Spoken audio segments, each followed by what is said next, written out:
नाजरीन आदाब। असर टाइम्स के न्यूज़ एंड व्यूज़ प्रोग्राम में आपका खैर मकदम है। नाजरीन, जैसा कि आप जानते हैं कि अमेरिका बहुत बड़ा लाव लश्कर लेकर आया और ऐसा लग रहा था कि वो अपने आगे या तो ईरान को सरेंडर करवा देगा या अपनी शराइत मनवा लेगा। आज हालत ये है कि वो अपने बेड़े को लेकर जो है पहले ईरान के पानी के करीब से हटा, ओमान गया, अब वो उन बेड़ों को लेकर इंडियन ओशन में जा चुका है और ईरान ने जो कुछ कहा था वो उसके लिए पूरी तरीके से तैयार है। नाज़रीन, याद रखिए कि ईरान जंग करने नहीं गया था, ईरान पर जंग मुसल्लत की जा रही थी और ईरान सिर्फ जवाब देने की बात कर रहा था। ईरान बार बार यही कह रहा था कि तुम अपने रास्ते रहो, हमें अपने रास्ते रखो। लेकिन दुनिया का सबसे बड़ा दादा माफिया गुंडा बनने के बाद तुम्हें ये करना है, तुम्हें ये नहीं करना, तुम्हें ये करना है, तुम्हें ये नहीं करना है, जब ईरान ने उन तमाम शराइत को खत्म कर दिया तो जितनी भी ताकत थी वो सब लेकर आ गया और सोचा कि ईरान डर जाएगा। कभी उसने ये कहा कि खामनाई साहब जो हैं वो रशिया चले गए और उसकी बात को दुनिया भर का मीडिया लेकर चीखता रहा, बंकर में छिपे हैं, चले गए। आपने देखा कि खामनाई साहब उसी तरीके से मस्जिद जमकरान गए और वहां से उन्होंने ऐलान किया खुदा काफी अस्त, और कल वो खुमैनी साहब के मज़ार के ऊपर गए जैसा कि वो रूटीन में जाते हैं और वहां से उन्होंने ऐलान किया कि हम 11 फरवरी को जैसे अपना जश्न आज़ादी मनाते हैं उसको हम मनाएंगे। उसके साथ साथ जो एक सिग्नल होता है, एक इंडिकेशन होता है कि हम वार के लिए तैयार हो गए हैं, तब एक अंगूठी पहनी जाती है। वार के लिए तैयार हो गए हैं तब एक अंगूठी पहनी जाती है। उस अंगूठी को भी उन्होंने पहन लिया और पूरा मीडिया ये देख रहा है कि ये कौन है कि जो बोल नहीं रहे हैं बल्कि सामने से सारी बातों का जवाब दे रहे हैं। तो ये एक तरफ अमेरिका के अंदर तैयारी है, दूसरी तरफ आप देखिए कि ये ईरान की तरफ तैयारी है, दूसरी तरफ आप अमेरिका को देखिए। अमेरिका के सड़कों के ऊपर प्रोटेस्ट हो रहा है ट्रंप के खिलाफ, यानी तरह तरह से आवाजें उठाई जा रही हैं। ट्रंप का ग्राफ जो है वो धीरे धीरे नीचे आ रहा है। ट्रंप की जो वॉर पॉलिसी है उसको कोई पसंद नहीं कर रहा और साथ ही साथ जो है ट्रंप जो है जेफरी एप्स्टीन की फाइल को खुलने के बाद ट्रंप ही नहीं, ट्रंप के साथ जितने लोग हैं, चाहे वो यूरोप के हों, चाहे वो एशिया के हों, चाहे वो मिडिल ईस्ट में कहीं के हों, वो लोग जो ट्रंप के साथ और बेंजामिन नेतन्याहू के साथ थे वो बहुत ज्यादा परेशान हैं। तो आइए आज मिडिल ईस्ट के ताज़ा हालात पर बात करते हैं अपने मेहमान जनाब सैयद सुलेमान अहमद साहब से। वो हमारे साथ मौजूद हैं। आइए उनके साथ अपने प्रोग्राम का आगाज करते हैं। जनाब सैयद सुलेमान अहमद साहब, आपका बहुत बहुत खैर मकदम है। आदाब। सुलेमान साहब, एक तरफ ईरान में पूरी तरीके से तैयारियां हैं और वो जो कुछ कह रहे हैं वो करने के लिए भी तैयार हैं। दूसरी तरफ ट्रंप जो है वो बार बार अपने स्टेटमेंट को बदल रहे हैं, बार बार अपनी शराइत को रख रहे हैं, बार बार ट्रंप अपने अपने रिप्रेजेंटेटिव, कभी टर्की की शक्ल में, कभी मोहम्मद बिन सलमान की शक्ल में, कभी कतर के बादशाह की शक्ल में, वो ईरान के पास बार बार भेज रहे हैं और घूम फिर के शराइत वही है कि जैसा अमेरिका चाहता है वो मान लो। और एक ही जवाब है ईरान का कि भाई हम से बात करना है तो बराबर से बातचीत करो, ठीक है, हम जंग नहीं चाहते, ठीक है, जंग तुम हम पर मुसल्लत करोगे तो हम ऑल आउट वॉर करेंगे। तुम जो हिट एंड रन की पॉलिसी सोचते हो कि हम मार के चले जाएंगे, तो अब की तुमको हम जाने नहीं देंगे, हम तुम्हारे तमाम बेसेस भी डिस्ट्रॉय करेंगे, और तुम जो इतना बड़ा जमावड़ा लेके आए हो इस पर भी हम अटैक करेंगे। तो ईरान ने अपना एजेंडा क्लियर रखा। एक तो वो कि वो नेगोशिएशन टेबल से भाग नहीं रहे, ठीक है। दूसरी बात उनकी कंडीशन है, ये बार बार अभी लास्ट कंडीशन आई है, पहले क्या थी कि आपने जितना इनरिच किया यूरेनियम वो आप हमें दे दीजिए। दूसरी कंडीशन थी कि अपने मिसाइल्स की रेंज को कम कर दीजिए। तीसरी कंडीशन ये थी कि जो प्रॉक्सीज हैं उनकी मदद बंद कर दीजिए। अब जो कंडीशन आ रही है कि आप न्यूक्लियर नहीं बनाएं। भाई, तो ईरान तो बहुत पहले से कह रहा है कि मैं एटम बॉम्ब नहीं बनाऊंगा। इस पर बात हो रही थी, अच्छी खासी बात चल रही थी, और उन्होंने वहां के ऊपर अटैक करके उनके न्यूक्लियर प्लांट के ऊपर अटैक कर दिया। फिर वही शर्त आ रही है, इसको आप कैसे देखते हैं? देखिए, ऐसा है कि अमेरिकन पॉलिसी बहुत क्लियर है, और जिसको अमेरिकन पॉलिसी नहीं समझ में आ रही है हमें उनके ऊपर ताज्जुब है। अमेरिकन पॉलिसी ये है कि उस रीजन में जितने भी मुल्क हैं कोई इतना पावरफुल ना हो कि जो इजराइल को थ्रेट करे।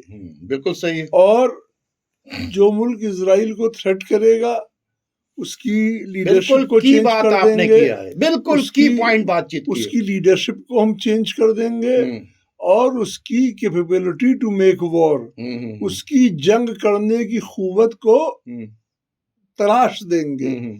जब हम तराश देंगे कहते हैं तो हल्के में नहीं, बल्कि नेज़ नाबूद कर देंगे तहत तक। ये पॉलिसी चलते हुए उन्होंने सद्दाम हुसैन को हटाया, कर्नल गद्दाफी को हटाया, बशर अल असद को हटाया, इसी पॉलिसी के। इवन हमास के साथ में भी जो लड़ रहे हैं, और हमास को भी के लिए भी एक वो चल रहा है कि हमास को डिसआर्म किया जाए। लेबनान की गवर्नमेंट पे प्रेशर डाला जा रहा है कि नॉन स्टेट एक्टर को हथियार ना रखने दिया जाए। हिजबुल्लाह को डिसआर्म, हाँ, हिजबुल्लाह को डिसआर्म किया जाए लेबनान की गवर्नमेंट पे। अच्छा, अब आप लेबनान पे आ जाइए। सऊदी अरब और फ्रांस वहाँ पे तनख्वाह दे रहे हैं, वो कह रहे हैं साहब की हिजबुल्लाह को डिसआर्म कर दिए।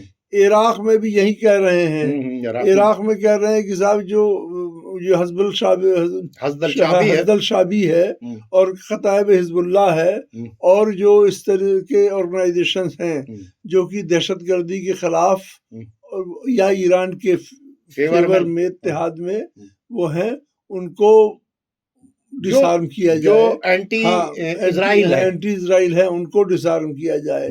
ये एक उनकी पॉलिसी है। दुनिया के सबसे गरीब मुल्क यमन है, वहाँ ये हुती हैं हरकतुल अंसार, उनके खिलाफ भी यही पॉलिसी है। उनको दुनिया का सबसे अमीर मुल्क अमेरिका जो है जाके बार बार बॉम्बिंग करता है, और B-2 बॉम्बर भी वहाँ यूज करता है। इजराइल भी बॉम्बिंग करता है कि उनकी भी जंग करने की कुव्वत को पूरी तरह से खत्म कर दिया जाए। तो ईरान के खिलाफ उनको दो वो है। एक तो ईरान का एक पॉलिसी है कि हम एटम बम नहीं बनाएंगे, ये तो डिक्लेयर्ड है। लेकिन ये कि न्यूक्लियर एनर्जी आज दुनिया की बहुत बड़ी सोर्स ऑफ एनर्जी है, वो एनर्जी रिक्वायरमेंट भी पूरा करती है, साथ में और भी बहुत सारे यूज में आती है, मेडिसिन में बहुत सारे उसमें वो जरूरत है उनकी। इन्वेस्टमेंट वो कर रहे हैं। अच्छा, अब कौन दर्श दे रहा है कि इन्वेस्टमेंट ना किया जाए, जो खुद एटम बम मार के हिरोशिमा नागासाकी को बर्बाद कर चुका है? किस मुंह से दर्श दे रहा है? तो एक तो कह रहा है कि साहब की Iran nuclear investment plan totally खत्म कर दे, जो इन्वेस्टमेंट फैसिलिटी है वो खत्म कर दे, जो यूरेनियम है वो हमें दे दे, और इजराइल रखे और हमें दे दे। एक बार जो है गद्दाफी ने दिया था तो उनको नेस नाबूद कर दिया। इजराइल ने क्या, इजराइल के पास भी एटम बम है, ये सारी दुनिया के सब लोग जानते हैं, लेकिन उसको नहीं। साथ में अब ईरान का जो मिसाइल प्लान है उससे भी उनको खतरा है। तो मिसाइल प्लान भी जो है कहते हैं साहब की मिसाइल की पावर रेंज घटा दें आप।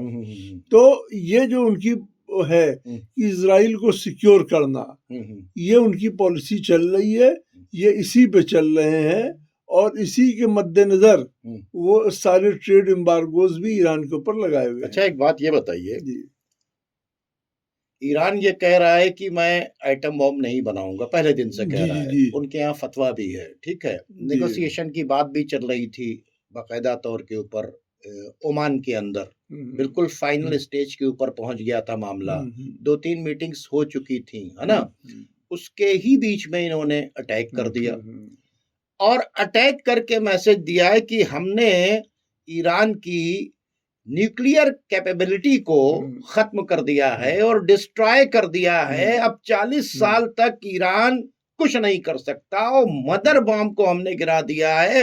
अंदर जाकर मैंने हमारे बॉम्ब ने जो ये सब कर दिया है, ये सारी बातचीत कर चुके थे। ये तो बता चुके, जब डिस्ट्रॉय कर चुके थे तो आप डिमांड क्या कर रहे हैं? नंबर एक बात, कभी ये कहते हैं कि वहां ह्यूमन राइट्स का वायलेशन हो रहा है इसलिए हम रिजीम चेंज करना चाहते हैं। कभी ये कहते हैं कि न्यूक्लियर बना रहा है इसलिए उस पर अटैक करना चाहते हैं। कभी ये कहते हैं कि जो ईरान है वो इजराइल के लिए खतरा है, ठीक है, इसलिए उसको अपनी मिसाइल्स की रेंज कम कर लेना चाहिए। तो इसके मतलब इस बात को तो एक्सेप्ट कर लिया अमेरिका ने और ईरान ने खुली बात कही, हमें एटम बॉम्ब बनाने की जरूरत नहीं, हमारे मिसाइल्स जो हैं वही काफी हैं तुम्हारे बहरी बेड़ों को डुबोने के लिए और तुम्हारे बेसिस को खत्म करने के लिए। वो बिल्कुल क्लियर कट कह रहे हैं। तो आज तो सुपर पावर ने इस बात को मान लिया कि इतना बड़ा लाओ लश्कर लेने के बाद भी वो जो मिसाइल्स की लॉन्ग रेंज है, मतलब उनसे ये सेफ नहीं है, यानी इजराइल जो है वो सेफ नहीं है। क्या कहना चाहते हैं इस पे आप? देखिए, वो तो ये उनको ईरान पे अटैक करना है, वो जो टाइम बाय आउट करते हैं। देखिए, एक आपका भी ये सवाल है और एक सवाल बहुत सारे सामाइन करते हैं कि अभी तक जंग हुई क्यों नहीं।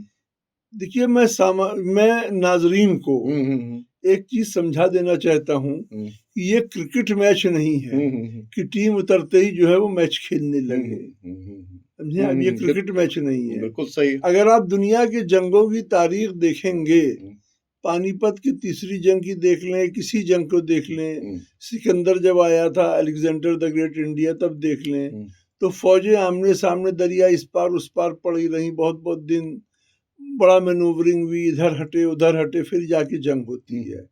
ये इतना टाइम क्यों लगाया जाता है, इस पे बात समझिए आप। आपको लगता है कि खाली जंग हो रही है, जंग के पीछे एक बहुत बड़ी डिप्लोमेसी चलती है। बिल्कुल सही है। हमेशा से दूसरे कैंप के सपोर्टर्स को तोड़ा जाता है, दूसरे कैंप को के रसद देने वालों को तोड़ा जाता है। तोड़ने के लिए उनको पहले डराया जाता है और ये दिखाया जाता है कि देखो हम तो जीत ही जाएंगे, हम जीत जाएंगे और तुम्हारा इंटरेस्ट इसी में है कि तुम मेरी टीम में आ जाओ ताकि तुम जीत के फायदे उठा सको। नहीं, अगर तुम मेरे साथ नहीं आते हो तब भी हम जीत जाएंगे और तब हम तुम्हारे साथ हारों जैसा सलूक करेंगे। ये एक हमेशा से होता आया है। एक बात, यही चीज ये कर रहे हैं। और जो अमेरिका के अलाइज थे, जो ईरान को हमेशा से नापसंद किया जिन्होंने, वो भी इस बार उन्होंने ये कह दिया कि मेरी जमीन ना यूज हो, क्योंकि ईरान की कैपेबिलिटी उनको नजर आई कि ईरान अमेरिकन बेस हो कर सकता है। एक बात ये बताएं, सवाल करना भी चाहिए नाजरीन को, हम उसको वेलकम भी करते हैं, लेकिन गौर व फिक्र भी करना चाहिए। ऐसा नहीं है कि एक मैदान है जिसमें तुम अपनी फौजें लेके आओ और हम अपनी फौजें लेके आए और हम लड़ेंगे, ठीक है ना भैया। ये जंग जो है, ईरान ने नहीं कहा है कि हम जंग छेड़ने जा रहे हैं, ना ईरान अपनी फौजें लेकर गया है। ईरान को ये राइट बनता है कि वो अपने इलाके को सेफ करे, डिफेंस करे। जब उसको पता चल गया कि हमको हमारे ऊपर अटैक करने की जा रहे हैं तो ईरान डिफेंस कर रहा है। ईरान तो बार बार कह रहा है। और दूसरी बात, ईरान जो है ये जमहूरी इस्लामी ईरान है, याद रखें। इस्लाम के अंदर भी यह है कि जंग अपनी तरफ से शुरू न करो। तो अब सवाल पैदा होता है कि और अपने यहां रहकर मजबूत रहो। तो उसने तो बार बार पहले दिन से उसका एजेंडा है कि बैठकर बातचीत। अमेरिका बदतरीन दुश्मन है, कोई आज का नहीं है, 50 साल का दुश्मन है। उसके बावजूद भी ईरान बैठकर बात करने की बात कर रहा है। ईरान ने कहीं नहीं कहा कि मैं व्हाइट हाउस को उड़ा दूंगा। ईरान ने नहीं कहा कि हम बहरी बेड़। जब ईरान को यह कहा गया कि हम अटैक करने आ रहे हैं, और सिर्फ जबानी नहीं कहा गया, तमाम बेसिस के ऊपर हथियार उतरने लगे, तो फिर ईरान ने कह दिया कि हम डिफेंस के लिए तैयार हैं। ईरान ने जो क्लियर कट बात कही कि हिट एंड रन की पॉलिसी नहीं होगी, पिछली बार तुम मार के जो निकल गए।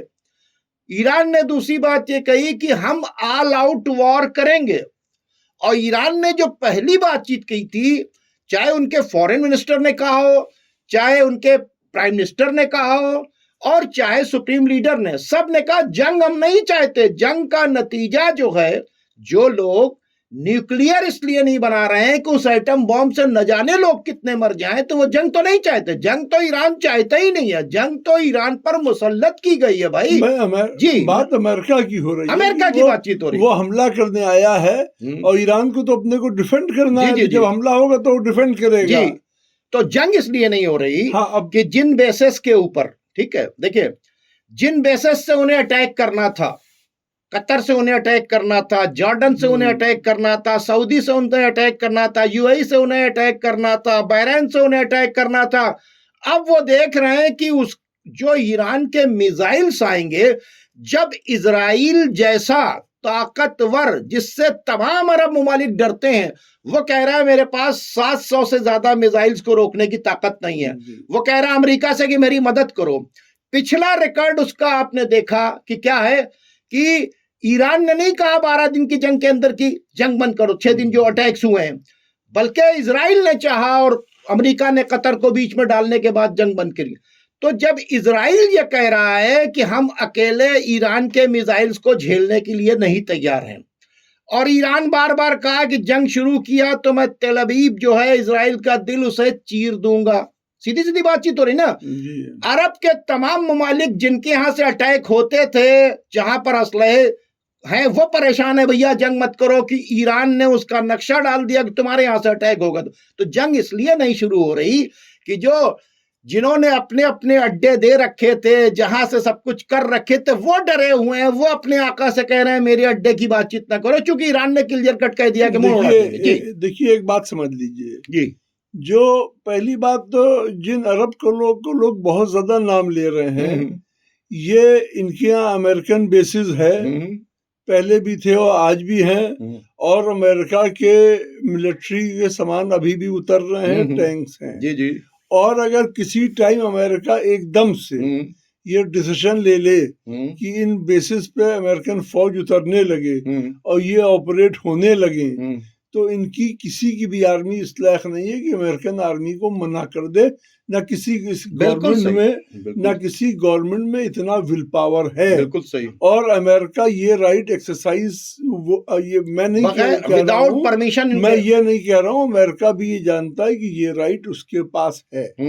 तो ये चीज जो है वो छोड़ दिया कि उन्होंने क्या दिया इसलिए नहीं इस्तेमाल किया। नहीं, हम ये नहीं, अब ये इस्तेमाल अमेरिका ने अभी तक अटैक क्यों नहीं किया, बात समझिए। ये भी एक अध्ययन का विषय है कि अमेरिका ने क्यों नहीं किया। ऐसा है कि पहले अमेरिका को ये उम्मीद थी कि मसूद और इजराइल ग्राउंड वर्क करेगा ईरान में इंटरनल डिस्टेबलाइजेशन के लिए, जिसको शुरू कर दिया था, जिसको उन्होंने बहुत जबरदस्त तरीके से शुरू किया था। और ये था कि इधर इंटरनल डिस्टेबलाइजेशन होगा, साथ में उसी डिस्टेबलाइजेशन में प्रोटेस्टर्स के साथ मसूद के एजेंट्स वगैरह भी जाएंगे। और मसूद के एजेंट्स ईरान की जितनी फैसिलिटीज है, IRGC के स्टेशंस जो हैं, जो क्या कहते हैं, ये हथियारों के डिपोज हैं, सब चीज देख लेंगे और इसकी इत्तला भी दे देंगे। और उन्होंने ये सब किया भी जाके। साथ में इसके ये था कि जब अमेरिका जब हमला करे, जब ये फुल्ली डिस्टेबलाइज हो जाए, तो अमेरिका एकदम से जब हमला करेगा, जैसे मान लिया अमेरिका ने एकदम से हमला कर दिया, डिस्ट्रिक्ट पुलिस हेडक्वार्टर गिरा दिया पहले राउंड में, सारी हर चीजें गिरा दी, क्योंकि पुलिस जबकि आर्मी पे हमला किया जाता है, लेकिन अमेरिका ने पिछले बार भी पुलिस पे किया था। बिल्कुल सही, बिल्कुल सही। वो उसने इस तरह किया। जब इस तरह की हरकत अमेरिका कर देगा तब ये जो लोग नहीं, हैं, अंदर जो लोग हैं वो कर हाँ, देंगे तब। नहीं जब अमेरिका नहीं पहले ये था कि जब फुल्ली अंदर के लोग तैयार हो जाएंगे तो अमेरिका एयर स्ट्राइक करेगा। जी बिल्कुल सही। जब एयर स्ट्राइक करेगा तो ईरान की जो आर्मी वगैरह है वो बिल्कुल थोड़ी देर के लिए सन पड़ जाएगी, उस बीच में अटैक कर देंगे। उस बीच जब सन पड़ जाएगी तो उस बीच में ये निकल के उन बिल्डिंग्स पे कंट्रोल हासिल कर लेंगे। और जब ईरान अपना जवाब देने के लिए अपनी फौज निकालेगा तो ये मेसौड के एजेंट्स और साथ में बाहर से आतंकवादी ISIS के और पाकिस्तान के बहुत सारे आतंकवादी ग्रुप्स को जो है इन्फिल्टर करवा देंगे सीरिया, इराक, पाकिस्तान से।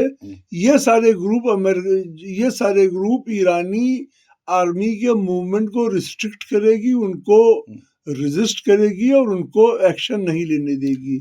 इसीलिए रजा शाह पहलवी भी तैयार थे। अब देख लिए उनके भी आज के दरमान ठंडे हो गए हैं, कहीं वो हो गए हैं। तो ये प्लान जो है ये फेल जो हुआ, इसमें रशिया का बहुत बड़ा रोल था जो उसने ये स्टारलिंक को ट्रैकर दिया। तो ईरान ने सब पता लगा लिया कहाँ है वो। अब जो है अमेरिका ये फिर से चाह रहा है कि कुछ लोग तैयार हो जाएं अमेरिका के साथ गद्दार, ताकि वो कर सके। अच्छा ये बताइए कि ये तो सारी चीजें चल रही हैं, ईरान पूरी तरीके से अपनी प्रैक्टिस को कर रहा है जी। चाइना ने कमिटमेंट किया था कि हम आकर प्रैक्टिस करेंगे, उनका बेड़ा आ चुका है, ठीक है। रशिया कुछ पहुंच गए, कुछ पहुंचने वाले हैं। रशिया भी आ रहा है घंटों के अंदर जो है वो भी पहुंच सकता है। तो ये अपनी जितनी इनकी तैयारी थी, एक मैसेज मिडिल ईस्ट को चला गया कि ईरान के साथ न टर्की खड़ा है न मिडिल ईस्ट का कोई खड़ा है, ये सब उधर ही खड़े हुए हैं। ईरान के साथ चाइना ने कमिटमेंट किया था वो आ रहा है, ईरान के साथ रशिया ने कमिटमेंट किया था वो पूरी तरीके से आ रहा है, और ईरान के साथ चाइना और रशिया दोनों इस बात को आप प्रेशर बिल्टअप कर रहे हैं यूनाइटेड नेशन के अंदर। बहुत ज्यादा तेज बयानबाजी की है चाइना ने कि आखिर ईरान के ऊपर अटैक क्यों किया जा रहा है, ये अमेरिका की दादागिरी क्यों चल रही है, इस पर उन्होंने भी क्या। और पुतिन ने भी साफ साफ इस बात को कह दिया है ट्रंप से कि तुम अगर इस जंग में उलझोगे तो भी दूर तक जाएगी, मेरी सलाह यह है कि जंग ना करो। तो ईरान मजबूत होकर सामने आया कि उसके जो एलाइज हैं चाइना और रशिया, वो इस बुरे वक्त के अंदर पूरी तरीके से खड़े हुए हैं। और अमेरिका के जो एलाइज थे, गल्फ के लोग जो हैं, उनके अंदर बेचैनी है। इवन ट्रंप के यहां जो अंदर की बेचैनी हो रही है इस वक्त, ट्रंप बहुत परेशान है, उसको आप कैसे देखते हैं? इंटरनल जो प्रॉब्लम है, जेफरी एप्स्टीन का जो फाइल है, जो वहां के हालात हैं, उसको आप कैसे देखते हैं कि ट्रेड जो उन्होंने टैक्स लगाया था वो सक्सेस नहीं हुआ, उस पे आप क्या कहेंगे? देखिए, हर मुल्क में एक मुल्क का डीप स्टेट होता है और एक रूलिंग एलीट होता है। अमेरिका के अंदर के जो हमदर्द पॉलिटिशियन हैं और जो होशमंद और अच्छे लोग हैं, वो ये देख रहे हैं कि अमेरिका को आज बहुत बड़ी प्रॉब्लम में अमेरिका घिरा हुआ है। डेट बहुत है, $38.5 ट्रिलियन का डेट है अमेरिका का। ये इतना डेट है कि जो डिफेंस बजट है उसके बराबर का डेट है जी। दूसरी चीज ये है कि डॉलर जो है, यूएस बॉन्ड का यील्ड, लोग यूएस बॉन्ड बेच रहे हैं। जो एक यूएस बॉन्ड बहुत बड़ा रहता था कि बॉन्ड इंस्ट्रूमेंट, जितने भी पैसे की जरूरत रहेगी बॉन्ड इंस्ट्रूमेंट जारी करेंगे, लोग खरीदेंगे। जी जी जी। चाइना ने लॉस पे बेचा है, और खाली चाइना ने नहीं, पुराने दोस्तों ने भी, बहुत सारे यूरोपियन कंट्रीज ने भी, सबने ये यूएस बॉन्ड बेचे हैं। तो बॉन्ड यील्ड भी उनका कम हो रहा है। इतना इन्फ्लेशन है और डेट है कि वो डेफिसिट फाइनेंसिंग यानी डॉलर प्रिंटिंग भी से भी काम नहीं ले सकते। ये सारी स्टॉक मार्केट उनकी क्रैश कर रही है, इसीलिए तो स्टॉक मार्केट तो उसका आईना है, वो इसलिए क्रैश कर रही है।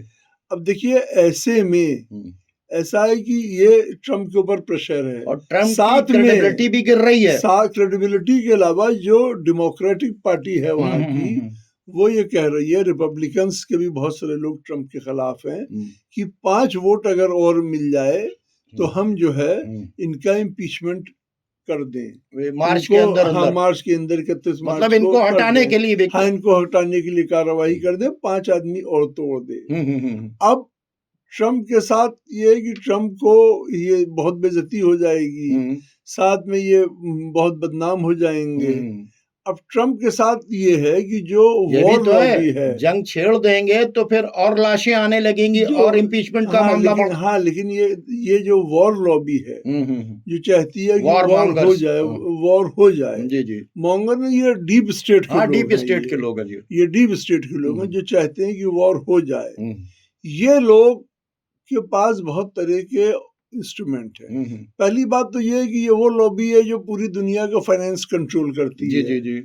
तो ये कह रही है कि साहब देखिए हम फाइनेंस का भी, ये सब लोग जानते हैं कि उनके पास फाइनेंस के बहुत सारे टूल हैं, वो उसका भी हम इंतजाम कर देंगे। दूसरी चीज ये है कि जो एप्स्टीन फाइल वगैरह के तरह के केसेस हैं, अभी इसको 2000 वीडियो देखिए, 30 लाख पेजेस, ऐसा है जी जी कि इस तरह के केसेस वेस्टर्न हिस्ट्री में हमेशा से होते आए हैं।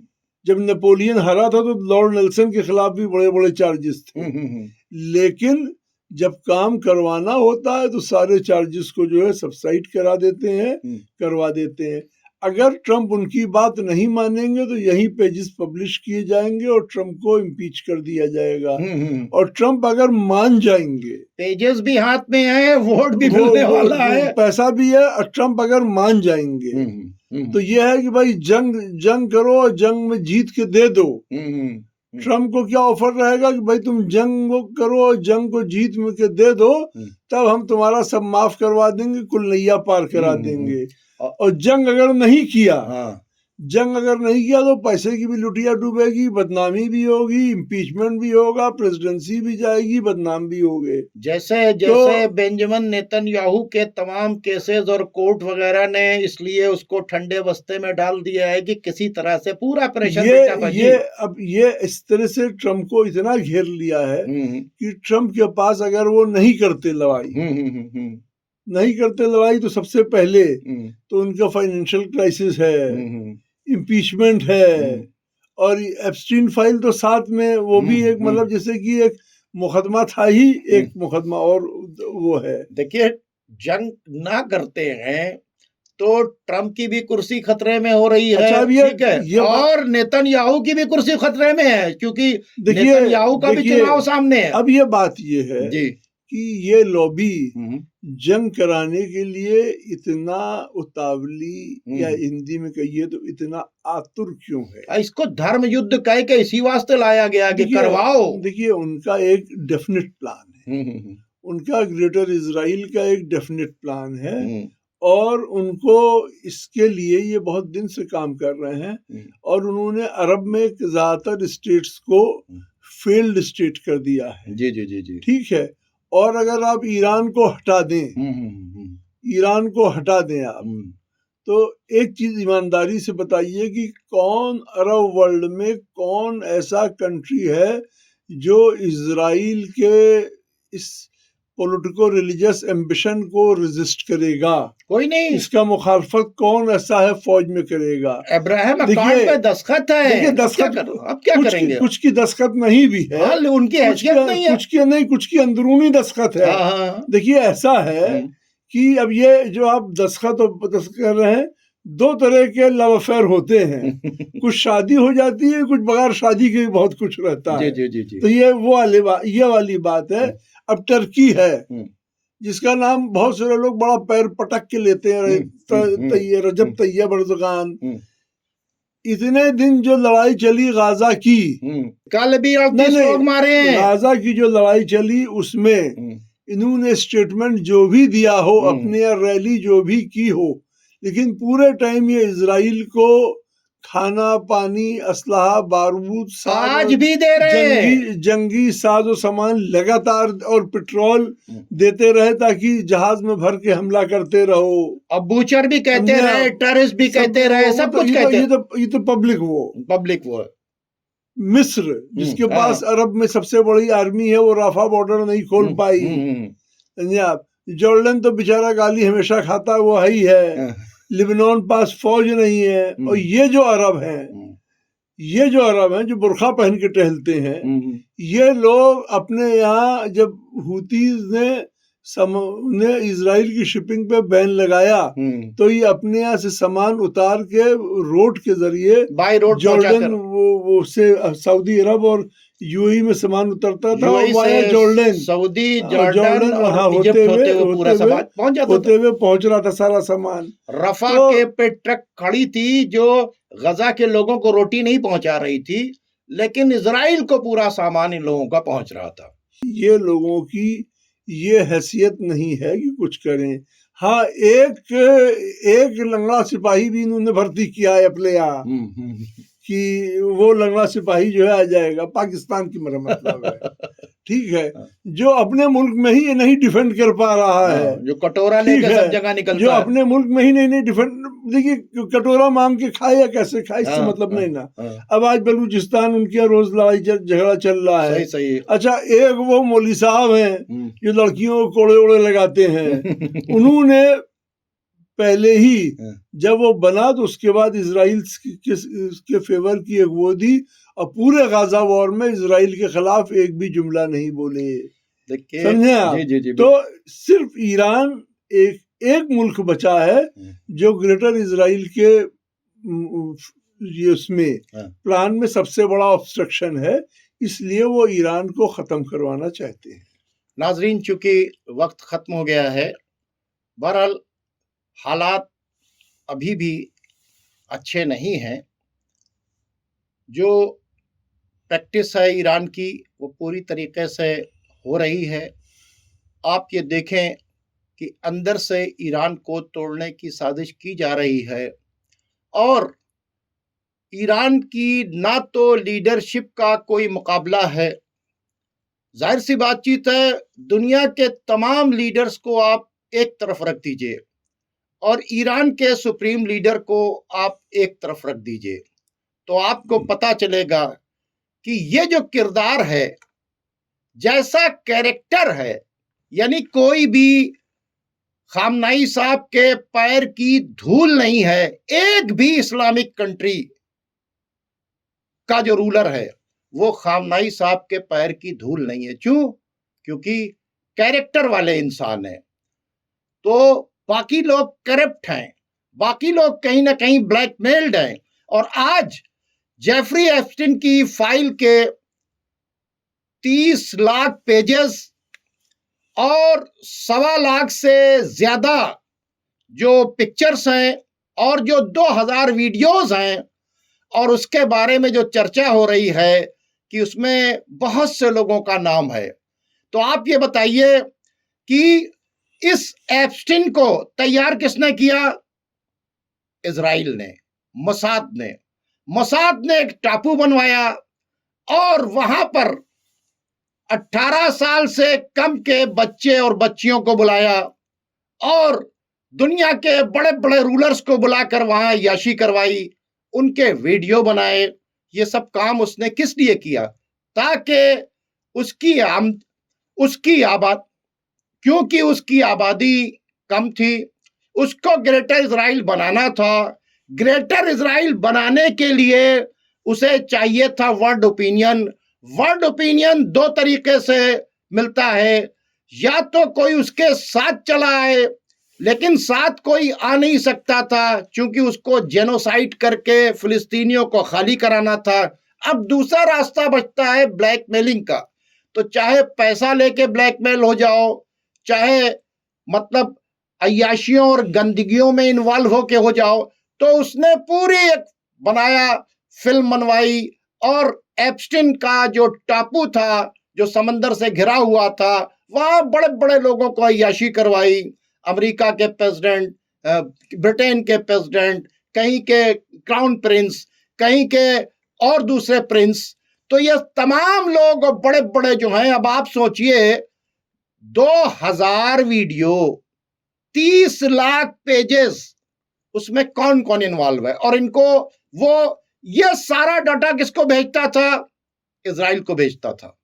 और इजराइल क्या करता था? उन तमाम लोगों को ब्लैकमेल करता था। और ब्लैकमेल किस लिए करता था? उसे ग्रेटर इजराइल बनाना है। ग्रेटर इजराइल बनाना है तो ना उसका यूनाइटेड नेशन में कोई अपोज करे, वो जेनोसाइड करे तो हम खामोश रहें। क्यों खामोश रहेगा? क्योंकि उनके तमाम करप्शन के रिकॉर्ड्स जो हैं, चाहे वो फाइनेंशियल करप्शन हो, चाहे किसी और तरह का यानी गंदगियों में इन्वॉल्व होना हो, तो उन सारी चीजों को यानी ग्रेटर इजराइल को बनाने के लिए इजराइल ने किस तरह से पूरी दुनिया को अपने जाल के अंदर फंसा रखा है, और उसी जाल में खुद ट्रंप भी फंसा हुआ है। अब समझ में नहीं आ रहा कि इतना बड़ा बेड़ा लेकर आ गए हैं। उधर एप्स्टीन फाइल खुल रही है, इधर जो है ये झुकने के लिए ईरान तैयार नहीं। अब वो कोशिश कर रहा है ट्रंप कि कोई ऐसा रास्ता निकल आए कि ताकि जो है इज्जत से वहां से चले आए। ये भी बातें चल रही है कि कोई एक इलाका दे दें जहां हम 2-4 मिसाइल्स मार लें और आप मार लें और उसके बाद सीज फायर कराकर हम वहां से आगे चले। तो ये पूरी कोशिश की जा रही है। अब ले आया गया है न्यूक्लियर का मामला। तो न्यूक्लियर के मामले पर अगर बात कर रहे हैं तो न्यूक्लियर की मामले पर तो बात करने के लिए ईरान बहुत पहले से तैयार है। 2015 में उसने साइन कर दिया था तमाम यूरोप के और उनके चाइना और रशिया इन सब के सामने, अमेरिका के सामने कि भाई हम एटम बम नहीं बनाएंगे। बार बार वो कह रहा है एटम बम नहीं बनाएंगे, उनके यहाँ फतवा रखा हुआ है कि एटम बम नहीं बनाएंगे। तो अब ये अपने फेस सेविंग करने के बाद हो सकता है ये कहें कि साहब हमने ईरान को तैयार कर लिया और इस बहाने से वो निकल जाए।